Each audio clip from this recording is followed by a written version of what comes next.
So back in the day, when I was a little bit younger, I would say around the age of 10, my younger brother and I loved to play games with one another.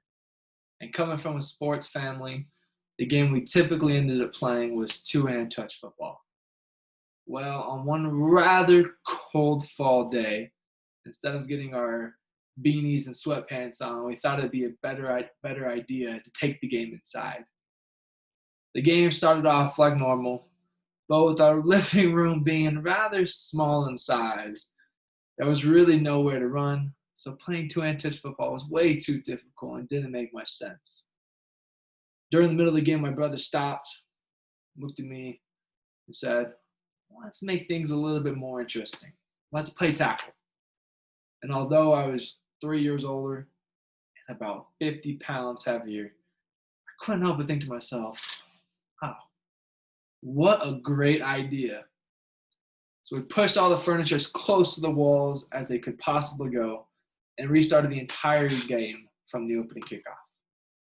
Well, after a few minutes of this and about 15 bruises between us both, I had the amazing idea this time that let's keep playing tackle football.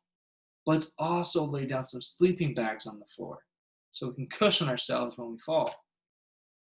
Now, this turned out to be one of the biggest mistakes in my life. And you might be thinking to yourself, well, how can that be? That's not a horrible idea. Well, let me tell you something. When you put sleeping bags on a hardwood floor and then try and run across them as fast as you can, you end up slipping and sliding all over the place. So the first play after this great idea, I received the kickoff and was running for the touchdown. And so I should probably explain that back in the early 2000s, my family had metal outlet covers instead of the typical plastic ones like everyone has nowadays. So as I was running for the touchdown, I put this nice little juke move on my brother. And as I did this, my back leg slipped out from underneath me due to the stinking sleeping bag. And in order to catch myself, I slammed my hand against the wall. And as it started to slide down the wall, the webbing between my index and middle fingers got caught in that metal outlet. It's cut my hand open from here to here, and I still have the scar to prove it. Well, instead of crying immediately, I thought it'd be a little bit better of an idea to man up. So I clenched my hand together like this and walked over onto my dad. As I got to him, I couldn't really even utter a word out, but he could tell something's wrong as I was shaking so bad. And he said to me, "Port, what's wrong?"